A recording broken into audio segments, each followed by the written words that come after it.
News 7 Tamil, பொறுப்பும் பொது நலமும்.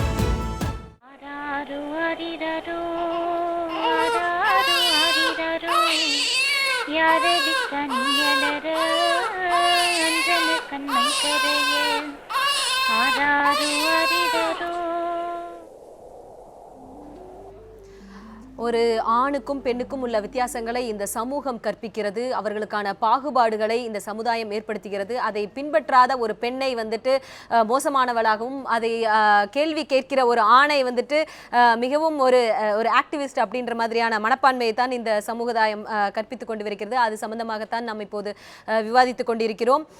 இப்போ நம்ம சிசுக்கொலைகளை பற்றி நம்ம பேசி கொண்டிருந்தோம். அதாவது சிசுக்கொலை வந்து எதுவோ அந்த காலத்தில் நடந்த மாதிரியானது இன்றும் நடந்து கொண்டிருக்கிறது. அது சம்பந்தமா நம்ம நிறைய விஷயங்களையும் பார்க்க இருக்கிறோம். நான் முன்னாடியே சொன்ன மாதிரி தகவல் பெறும் உரிமை சட்டத்தில் இருந்த தகவல்களை நம்ம பார்க்கும்போது இந்தியாவில் வந்து சிசு கொலைகள் வந்து கிட்டத்தட்ட ஒவ்வொரு வருடமும் 100க்கும் மேற்பட்ட குழந்தைகள் வந்து கொல்லப்படுகிறார்கள். அதிலும் வந்து 80-90% பெண் குழந்தைகள் தான் அதிகமாக இருக்கிறார்கள். தமிழகத்தில் கூட அந்த மாதிரியான சிசு கொலைகள் இன்னும் நடந்து கொண்டே இருக்கிறது. அரசாங்கம் என்ன விதமான முயற்சிகளை எடுத்துக்கொண்டிருந்தாலும் கூட அங்கங்க நம்ம பார்க்க முடியுது. நிறைய கிராமங்களையும் சரி நகரங்களையும் சரி ஒரு கவர்ல வந்து ஒரு பெண் குழந்தையை வந்து பொட்டலமா கட்டி வீசி இருக்கிறாங்க. அந்த மாதிரி நிறைய சம்பவங்களை நாம் கடந்து வந்திருக்கிறோம். திரு தேவன் சொல்லுங்க. முந்தா நாள் வந்து எழும்பூர் மருத்துவமனை பக்கத்தில் வந்து 2 நாளான ஒரு பெண் சிசு கொலை செய்யப்பட்டு எடுக்கப்பட்டிருக்காங்க. இப்போ பார்த்தீங்கன்னா இப்போ வளர்ந்த இப்போ கிருஷ்ணகிரி, தருமபுரி போன்ற மாவட்டங்கள் எல்லாம் இருக்குன்னு சொன்னாங்க. அதை தாண்டி இப்போ வந்திருக்க 0 to 6 சைல்டு செக்ஷுவல் ரேஷியோ பார்க்கும்போது கடலூர் வந்து நேஷனல் ஆவரேஜோட ரொம்ப கம்மியாக இருக்குது. 870 இருக்குது. நேஷனல் ஆவரேஜுக்கு 918. அப்போ கடலூர், பெரம்பலூர், அரியலூர்லாம் இன்னும் குறைஞ்சிட்டே இருக்குது. இப்போ 2001 சென்சஸ்லேருந்து 2011 சென்சஸ் வரும்போது இது ரொம்ப மிக மிக குறைஞ்சிருக்கு. வெளியே பொதுவாக பார்க்கும்போது தமிழ்நாடு 5 கூடி இருக்குது, 938லேருந்து 943 கூடி இருக்குன்னு சொல்கிறது வந்து வெளியே பார்க்குறதுக்கு. நம்ம பார்க்க வேண்டியது 6க்கு கீழே 6 வகைக்கு கீழே இருக்கிறதான் பார்க்கணும். ஏன்னா இன்றைக்கி ஆர்ட், அது அசிஸ்ட் ரீப்ரொடக்டிவ் டெக்னாலஜிலிருந்து எல்லா டெக்னாலஜியும் ஆண் குழந்தையே வேணுங்கிற கொண்டு வர அளவுக்கு டெக்னாலஜி வளர்ந்து கொண்டு இருக்கிறது. நீங்கள் மேம் சொன்ன மாதிரி PNDTR கருவில் இருந்து ஆணா குழந்தைய பெண்ணா என்று பார்ப்பு தடை செய்யப்படுகிற சட்டம் அந்த 1996 வந்த சட்டத்திலையும் கொடுக்கப்பட்டிருக்கிற விஷயத்தில் எத்தனை பேர் கைது செய்யப்பட்டிருக்கார்கள், எத்தனை பேர் தண்டம் வைக்கப்பட்டிருக்கார்கள், எத்தனை அந்த மருத்துவர் மீது வந்து மெடிக்கல் கவுன்சில் ஆஃப் இந்தியா நடந்திருக்காங்கன்னா கண்டிப்பாக எங்கேயுமே இல்லை அப்படிங்கிறது. இதுக்கு வந்து பார்த்தா கூலாக பதில் சொல்லுவாங்க. மேடம் சொன்ன மாதிரி அந்த அட்டை கிடையாது. கிராமப்புறத்தில் நம்ம நாமக்கல் போன மாநிலத்தில் பையன் ராஜா மாதிரி இருப்பான்ட்டு போயிடுவாங்க. அவ்வளோதான். நீங்கள் மீனிங் புரிஞ்சுக்கணும். ஆண் குழந்தை அவங்க பாட்டி மாதிரி இருக்குது. அவ்வளோதான். அந்த ஃப்ளோட்டில் அடிச்சுட்டு போனோன்னே டக்குன்னு பிடிச்சிக்கணும். அதுதான் அந்த குழந்தை இருக்குது. இப்போ 2 பெண் குழந்தையாக இருந்து 3வது ஒரு பெண் குழந்தை, வயிற்றில் வளர குழந்தை வந்து பெண் குழந்தையும் தெரிஞ்சிச்சுன்னா அந்த தாய் படுற அவஸ்தை, அந்த குடும்பத்தார் படுகிற அவஸ்தை, அதனால் அந்த குழந்தை படுகிற அவஸ்தை எல்லாமே எவ்வளோ பாதிக்குதுங்கிற யோசிக்கிறோமா? இதோட மட்டும் நிற்கல. ஏன்னா மிஸ்ஸிங் சில்ட்ரன் பற்றின ஒரு டேட்டா சமீபத்தில் வந்திருந்தது. அதில் பார்த்தீங்கன்னா 1,80,000 ஆண் குழந்தைகள் மிஸ்ஸிங் அப்படின்னு வந்திருக்கணும். ஆனால் அதுக்கு பதிலாக 1,80,000 குழந்தைகள் வந்து பெண் குழந்தைகள் மிஸ்ஸிங்கு, 1,40,000 மட்டுமே ஆண் குழந்தைகள் மிஸ்ஸிங். அந்த டேட்டா என்ன சொல்லுதுன்னு கேட்டிங்கன்னா காணாமற் போகிற குழந்தைகள் கூட பெண் குழந்தைகளாகத்தான் இருக்குது அப்படிங்கிற ஒரு முக்கியமான விஷயம். அமர்த்திய சென் வந்து ஒரு தடவை சொன்னார், இந்தியாவில் 25 லட்சம் பெண்கள் வந்து காணாமல் போயிட்டாங்கன்னு. எப்படி காணாமல் போனாங்க? ஒருத்தர் 2 பேர், ஒரு 1000, ஒரு 2000, 2 லட்சம். ஆனால் 25 லட்சம் பெண்கள் எப்படி காணாமல் போனாங்க அப்படின்னு அவர்கிட்ட கேள்வி கேட்ட உடனே அவர் சொன்னார், இந்த நாட்டில் கருவிலேயே பல பெண்கள் கொல்லப்படுகிறார்கள், சிசுவாக வெளியே வந்த பிறகு சிசு கொலையிலே மரணிக்கிறார்கள், அப்புறமா கூட சின்ன குழந்தைகள் இன்றைக்கும் இந்த காட்டு மிராண்டித்தனமாக பலி கொடுத்து வாங்குறது இருக்குது பாருங்க, மத நம்பிக்கைகளின் காரணமாக. அதில் முதலாவது பிறந்த ஒரு பெண் குழந்தை, 5வது பிறந்த பெண் குழந்தை அப்படின்னு சொல்லி பெண் குழந்தைகளை பலி இடுகிற வழக்கம். அப்படி காணாமலே நாம் போய்கொண்டிருக்கிறத பார்த்தா கொஞ்ச நாள் கழிச்சு மியூசியத்தில் ஒரு ஸ்கெலிட்டனை வச்சு இப்படித்தான் இந்தியாவிலே ஒரு பெண் இருந்தால் அப்படின்னு சொல்லக்கூடிய அபாயம் கூட நேரலாம். இப்போ நான் சொல்கிறது வந்து ஒரு நகைச்சுவையாக இருக்கலாம். ஆனால் உண்மையில் என்னென்னா, இப்போ மேட்ரிமோனியல் பியூரோஸில் போய் நீங்கள் தேடி பாருங்கள், ஆண்களுக்கு பெண்கள் கிடைப்பது முயற்கொம்பாக இருக்கிறது. இது சம்பந்தமான நிறைய தகவல்கள் நம்மிடம் இருக்கிறது. அதாவது இந்தியாவில் வந்துட்டு கடலூர்ல வந்து மிக மோசமான பெண் விகிதம் இருக்கிறதா சொன்னீங்க. அதே மாதிரி தமிழகத்தை பொறுத்த வரைக்கும் பார்த்தோம்னா சென்னையில வந்து மிக மிக மோசமான ஒரு சரியும் விகிதம். ஆண் குழந்தைகளுக்கு இணையான பெண் குழந்தைகளோட எண்ணிக்கை மிகவும் குறைந்து கொண்டே வருகிறது. அதாவது சென்னையை பொறுத்த வரைக்கும் 2001 வந்துட்டு 972 இருந்த பெண் குழந்தையோட விகிதம் வந்து 1000 ஆண் குழந்தைகளுக்கு 2011 950 குறைந்திருக்கிறது. படித்த மிகவும் வேலைவாய்ப்புகள் அதிகம் உள்ள இந்த சென்னை மாவட்டத்தில் கூட இந்த கருக்கொலைப்புகள் சிசுக்கொலைகள் அதிகமாக நடந்து வருகிறதோ அப்படிங்கிற அச்சத்துல வந்து நம்மை நிறுத்துகிறது இந்த புள்ளி விவரங்கள். சேலம், தர்மபுரி, தேனி, நாமக்கல் இந்த மாதிரியான மாவட்டங்களை வந்துட்டு நம்ம தொடர்ந்து சொல்லிட்டு வரோம். இங்கதான் கருக்கலைப்புகள் அதிகம், பெண் சிசுக்கொலை அதிகம், பெண் குழந்தைகளுக்கு மீதான வன்முறைகள் அதிகம் அப்படின்னு. அது மட்டும் இல்ல, சென்னை மாவட்டத்திலையும் நிறைய முன்னேறி வருகிற இந்த சென்னைன்னு சொல்லப்படுகிற இந்த இன்னொரு முகத்தை நாம் பார்த்தால் பெண்களுக்கு ஏற்படுகின்ற வன்முறைகள், பெண் குழந்தைகளை அதுக்கான வன்முறைகள் வந்து அதிகரிச்சிட்டு இருக்குது. அது சம்பந்தமான புள்ளி விவரங்கள் பார்த்தோம்னா மக்கள் தொகை கணக்கெடுப்பிலேயே தெரிய வந்திருக்கு. சேலம், தர்மபுரி, தேனி, நாமக்கல் இந்த மாதிரியான மாவட்டங்களில் வந்துட்டு பெண் குழந்தைகளோட விகிதம் அதிகமாக இருக்குது 2001 இருந்து 2011 பார்க்கும்போது. ஆனால் சென்னை மாவட்டத்தில் பெண் குழந்தைகளோட விகிதம் குறைவாகி இருக்கிறது. இல்லை, என்ன விஷயம்னா இது கூட 2011 டேட்டா 2013-14ல இன்னும் கூட குறைஞ்சிருக்கும் அப்படிங்கிறது தான் உண்மை. அந்த அளவுக்கு கடலூர் ரொம்ப கம்மியாக இருக்குது. கடலூர் வந்து நீங்கள் வந்து நேஷனல் ஆவரேஜில் மிக மோசம். கடலூர் வளர்ந்த மாவட்டம், நல்ல பொருளாதாரத்தில் சரியான மாவட்டம்னு சொல்கிற மாவட்டத்தில் மிகவும் குறைஞ்சிருக்கு. அரியலூர், பெரம்பலூர் குறைஞ்சிருக்கு அப்படிங்கிறது உண்மை. இது இப்போ நீங்கள் அது எப்படி பார்க்கணும் அப்படின்னா 0 to 3, 0 to 6 அப்படி தான் பார்க்கணும். நீங்கள் வந்து அந்த அந்த அந்த அகவை மிக முக்கியமான அகவை. அந்த வயதில் தான் அதிகமான மாற்றங்கள் நடக்குது அப்படிங்கிற விஷயத்தை கருத்தும் போது சென்சஸ்லேயே 0 to 6ல் வந்து பிலோ 9,870 ஒட்டி இருக்கிறது கடலூர் என்பது உறுதி செய்யப்பட்டிருக்கிறது. இதை ஒட்டித்தான் நாங்கள் வந்து நாளைக்கு வந்து பெண் சிசு கருக்கொலைக்கு எதிரான பிரச்சார சார்பாக நாளைக்கு நண்பகலில் வந்து அரசுக்கு எதிராக ஒரு கவனஈர்ப்பு ஆர்ப்பாட்டமே நாளைக்கு நடத்துவதற்காக இருக்கும். ஏன்னா இது கண்டிப்பாக நியூஸ் 7 தொலைக்காட்சி உங்களுடைய கவனஈர்ப்பு ஆர்ப்பாட்டத்திற்கு உறுதுணையாக இருக்கும். பெண் குழந்தைகளுக்காக எப்போதும் வந்து நாங்கள் குரல் கொடுப்போம். பெண் குழந்தைகளுக்கு எதிரான வன்முறையை வந்து கண்டிப்பாக நிறைய செய்தி தொகுப்புகளையும் நாங்கள் தர இருக்கிறோம். இப்போ வந்து சென்னையில் சரிந்து வரும் பெண் குழந்தைகள் விகிதம் குறித்த ஒரு சிறப்பு செய்தி தொகுப்பை நாம் இப்போது பார்க்கலாம்.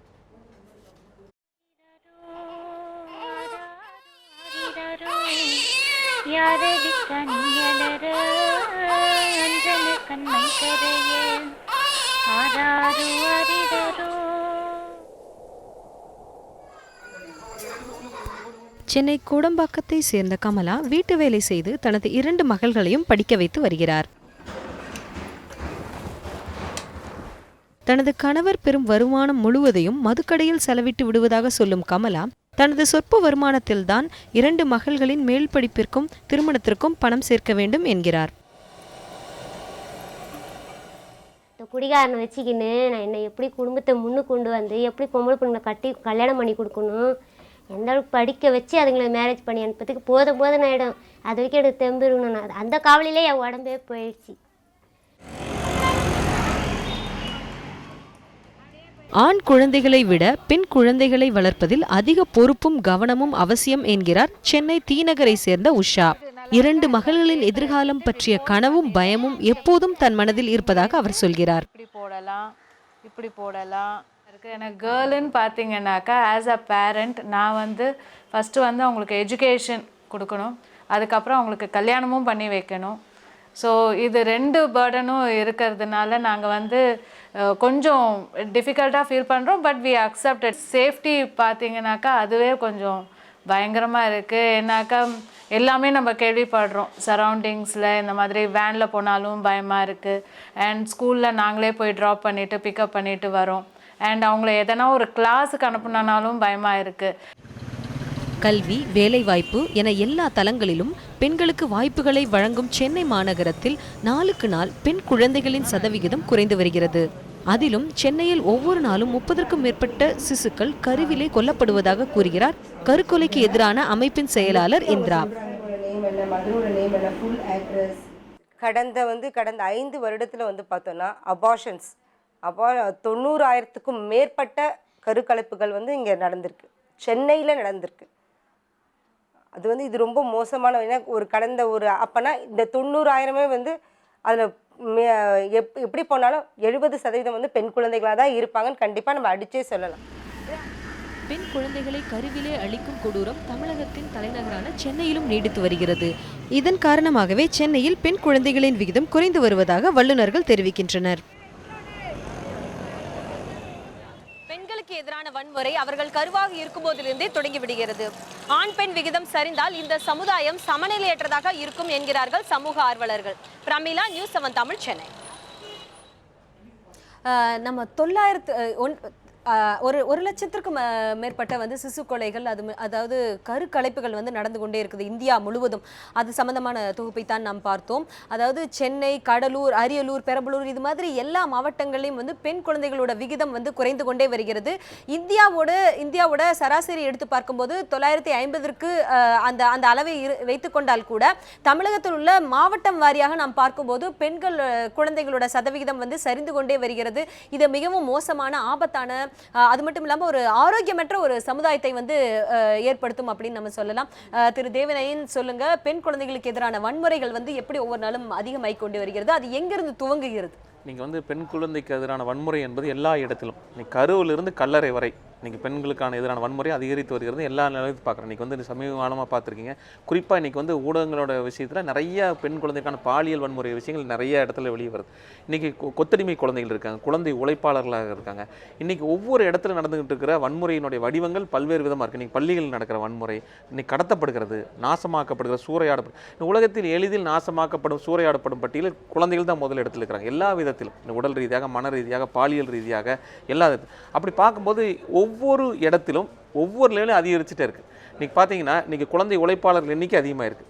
அது குறிப்பாக அது பெண் குழந்தை உழைப்பாளர். இன்றைக்கி வீட்டு பணிப்பெண்களாக எடுத்துக்கப்படுகிற பெண்களோட நிலைமை இன்றைக்கி என்ன சொல்கிறாங்க அப்படின்னா, அப்படி ஒரு குழந்தை ஒரு பாலியல் வன்முறைக்கு உட்படுத்தப்பட்டது அப்படின்னு நினச்சிச்சு அப்படின்னா அது தன்னுடைய வாழ்நாள் முழுவதும் அந்த வடு மாறாது. அது பின்னாடி அந்த குழந்தைக்கு உளவியலாக தொடர்ச்சியாக இருக்குன்னு மருத்துவ ரீதியாக நிரூபிச்சிருக்காங்க. இப்போ 2007 வந்து women and child development ministry child abuse 2007 ஒரு ரிசர்ச் பண்ணியிருக்காங்க. அது 2007க்கு அப்புறம் சைல்டு செக்ஸ் அபியூஸ் பற்றி எந்த ஆய்வும் மத்திய அரசு மேற்கொள்ள 2007 தான் கடைசி. அது 10 மாநிலம் நடந்தது. அதில் 53 விழுக்காடு ஏதாவது ஒரு விதத்தில் பாலியல் வன்முறைக்கு உட்படுத்தப்படுகிறார்கள் அப்படின்னு சொல்லும்போது யார் அந்த விருப்பத்திருக்காங்க? அப்போ தன்னை சார்ந்திருக்கிற உறவு முறையோ தனக்கு தெரிந்தவர்களோ நெருங்கியவர்களோ தான் முதல் ஆரம்பிக்கிறாங்க அப்படிங்கிற பட்ட வருத்தமாக தெரிகிறது. அப்போ குழந்தைகளுக்கு தனிமைப்படுத்துதல், தடவுதல் அப்படிங்கிற போகுது. அப்போ இது எல்லா நிலைகளிலும் இது வன்முறை அதிகரித்துட்டு இருக்கு அப்படிங்கிறது எல்லா இடத்துலையும். தேவநயன் சொல்றாரு வந்து எல்லா இடங்களிலுமே வந்து அதிகரிச்சிருக்குன்னு சொல்றாரு. ஆனா என்னை பொறுத்த வரைக்கும் பெண்களுக்கான வன்முறை அதிகமாக இருக்கிற இடம் என்பது குடும்பம் என்றுதான் நான் சொல்லுவேன்.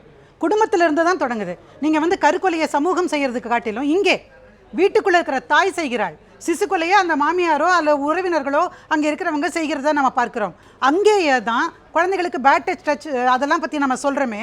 இன்றைக்கு பாலியல் வன்முறை சம்பவங்களில் ஈடுபடுத்தப்பட்டிருக்கின்ற குழந்தைகளுக்கு மத்தியில் கணக்கெடுப்பு நடத்தியது போது மாமா, சித்தப்பா, பெரியப்பா, அண்ணன், தம்பி என்று குடும்ப உறவுகளுக்குள்ளே தான் பாலியல் வன்முறை என்பது அதிகமாக நடந்திருக்கிறது. ஒரு குடும்பமே வந்துட்டு ஒரு பாதுகாப்பான ஒரு இடம் வந்து ஒரு பெண்ணுக்கு குடும்பம் தான் அப்படின்னு நம்ம நினைக்கிறோம்.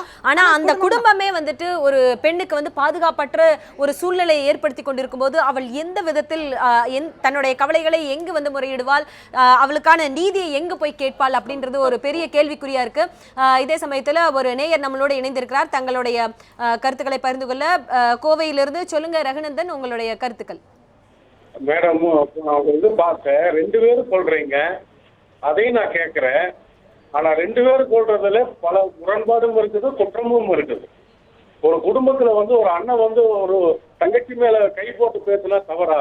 இல்லைங்க ஐயா, நீங்க தவறா புரிஞ்சுக்கிட்டீங்க. இப்ப நம்ம நிறைய தமிழகத்துல வந்து நிறைய சம்பவங்கள் நம்ம பாக்குறோம். அவரு சொல்றதுல வந்து ஒரு சில முரண்பாடுகள், குற்றங்கள் இருக்குதுங்க. அதுல நான் தவற சொல்ல வரலைங்க. ஆனா யாருகிட்ட எப்படி இருக்கணுமோ அவங்ககிட்ட இருந்துட்டாங்கன்னா எந்த பிரச்சனையும் இல்லை. கண்டிப்பாக ஐயா. அதாவது ஒரு ஆண் வந்து எப்பவுமே பெண் குழந்தைகள் இல்லைன்னு நான் அழுதுட்டு இருக்கிறேன். ஆனா இப்பேற்பட்ட சமுதாயத்துல பெண் வந்து நம்ம ஒரு பொண்ணை வந்து ஒரு மாப்பிள்ளைக்கு கட்டி கொடுக்கும் போது அந்த வீட்டுல வந்து என்ன சொல்லி கொடுப்பாங்க? உன்னையே வந்து அவங்க வந்து அப்பா அம்மா மாதிரி இங்க இந்த வீட்டுல எப்படி இருந்து அந்த மாதிரி நினைச்சு அந்த குடும்பத்துல வளர்த்தி சொல்லி கொடுத்திருந்தாங்கன்னா அந்த குடும்பம் வந்து சீரழிக்காது. கண்டிப்பாக ஐயா, உங்களோட கருத்துக்கு நன்றி. அதாவது ஒரு ஆணை வந்து வளர்ப்பதிலும் பெண்ணை வளர்ப்பதிலும் நிறைய வித்தியாசங்கள் இருக்கிறது. அதை நீங்க சொன்னிருந்தீங்க, கல்யாணம் பண்ணி போற பொண்ணு வந்து அவங்க வீட்டுல இருக்கிற மாமனார் மாமியாரை வந்து அப்பா அம்மாவா நினைக்கணும்னு. எத்தனை குடும்பங்கள்ல அந்த பெண்ணை கட்டி கொண்டு வந்த பெண்ணை வந்து அவர்களுடைய சொந்த பெண்ணாக நடத்துகிறார்கள் என்ற ஒரு கேள்விக்குறியும் நம்ம இங்க வைக்க வேண்டியது இருக்குது. அடுத்ததாக திருப்பூர்ல இருந்து நமது நேயர் ஒருத்தர் இணைந்திருக்கிறார். சொல்லுங்க பரிமலா, உங்களுடைய கருத்துக்கள். நான் வந்துங்க அனாதாசில கொண்டு போய் எங்க அப்பா சேர்த்து விட்டாங்க சில்ட்ரன்ஸ் ஹோம்ல. சொல்லுங்க. ஹலோ, சொல்லுங்க. அனாதாசில கொண்டு போய் சில்ட்ரன்ஸ் ஹோம்ல 3 பெண் குழந்தைங்களை கொண்டு போய் தில்டா சர்வீஸ்ன்னு சொல்லி சேர்த்து விட்டாங்க. இப்ப வந்து நான் வந்து திருப்பூர்ல ஒர்க் பண்றேன், கல்யாணம் பண்ணி இருக்கிறேன். ரொம்ப ஏதோ வளர்த்தனாலும் நல்லா இருக்கிறேன். என் பிள்ளைய நான் இப்போ சென்னையில ஐஏஎஸ் படிக்க அனுப்பிச்சு வச்சிருக்கிறேன். கண்டிப்பாக ஒரு சந்தோஷமான விஷயம் தானமா சொல்றீங்க. நீங்க அழணும் அதுக்காக.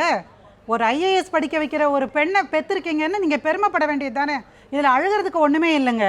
தைரியமாகவும் துணிச்சல் மிகுந்தவங்களாகவும் பெண்களை எந்த ஒரு தாய் பெற்றெடுத்து வளர்க்கிறாளோ அவளே மிகச்சிறந்த பெண்மணி. நீங்க யார் யாருக்கோ அவார்டு கொடுக்கறத விட இப்படிப்பட்ட பெண்களுக்கு கொடுக்க வேண்டியது அவசியம் நான் நினைக்கிறேன்.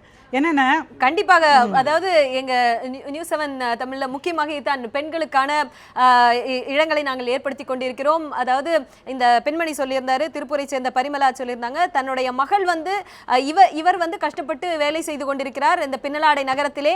அவருடைய மகளை வந்து ஐஏஎஸ் படிப்பதற்காக சென்னை அனுப்பிக்கிறார். அந்த தாயுடைய கண்ணீரை அவர் பேசுவதிலிருந்தே தெரிந்தது. எவ்வளவு ஒரு அன்பு, ஒரு தன்னுடைய மகள் மீது இருக்கிற அன்பு, அவள் மீது இருக்கிற ஒரு நம்பிக்கை, அது மட்டும் இல்லாமல் அவளுக்கான எதிர்காலத்தை இந்த தாய் தன்னுடைய கண்களிலே காண்கிறாள். அதை நம்ம இப்ப பார்த்தோம். நீங்க சொல்லிட்டு இருந்தீங்க மேடம், இந்த வன்முறை வந்து குடும்பத்திலிருந்து தொடங்குது அப்படின்னு. நீங்க ஹேண்டில் பண்ண கேசஸ் பத்தி சொல்லுங்களேன். என்ன மாதிரியான விஷயங்கள், அதுவும் என்ன மாதிரி ஜட்ஜ்மெண்ட்ஸ் கொடுக்கப்பட்டது?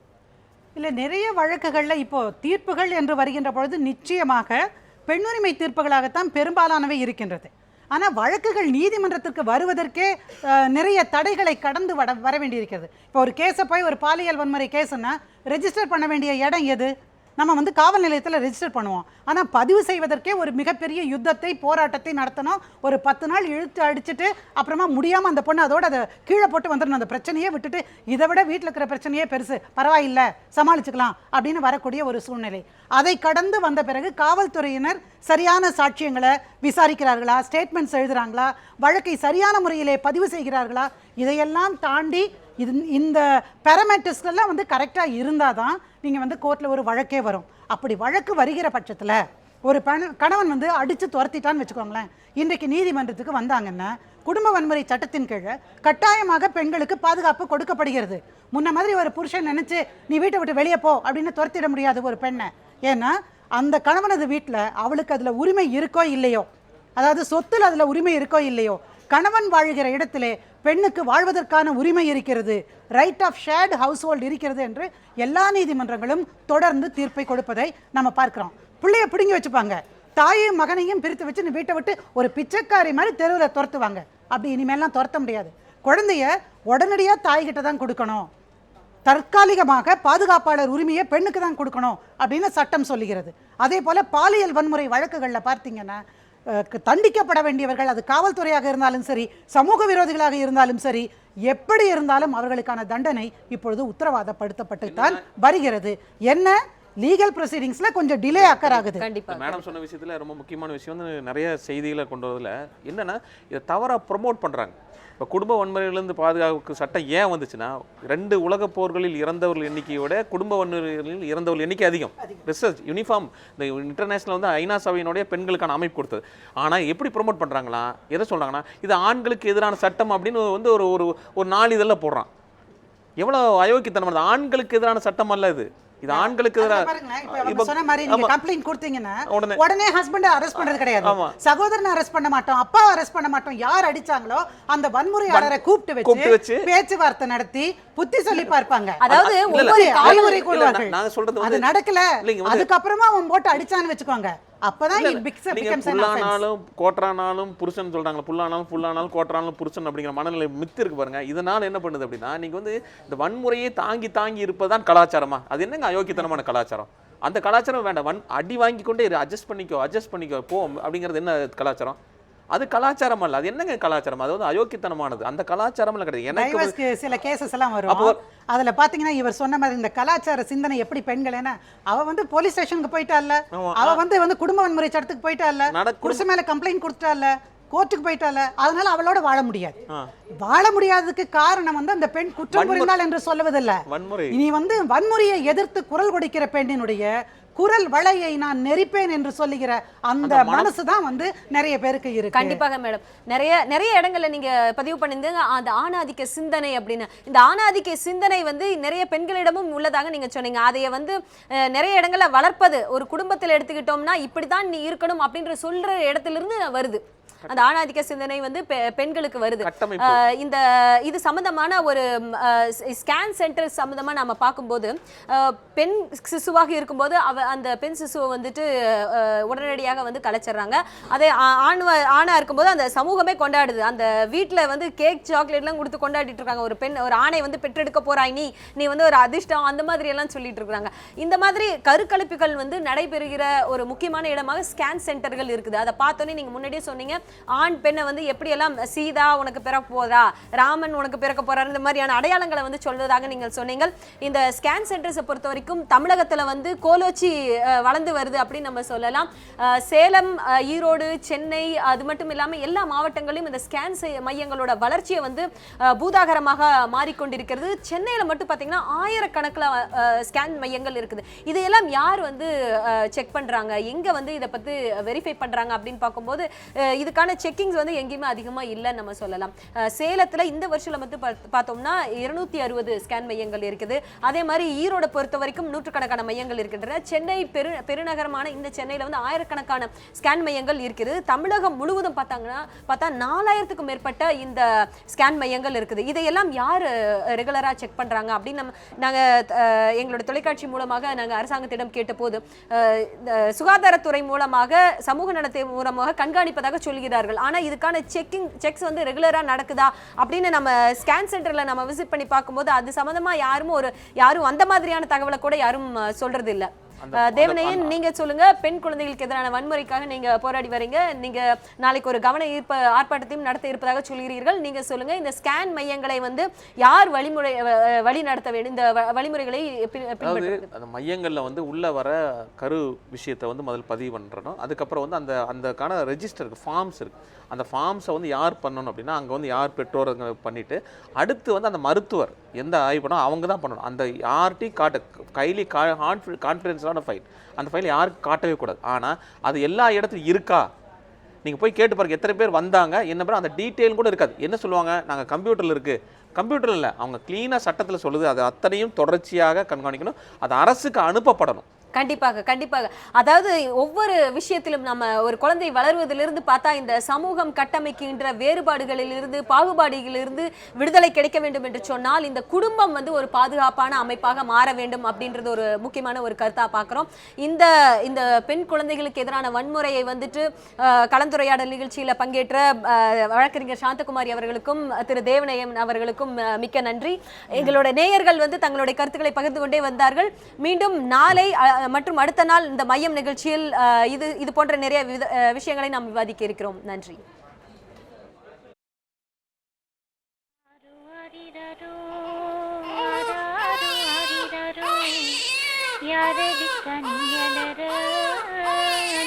கண்ணை கரையே ஆராரு அரிதரோ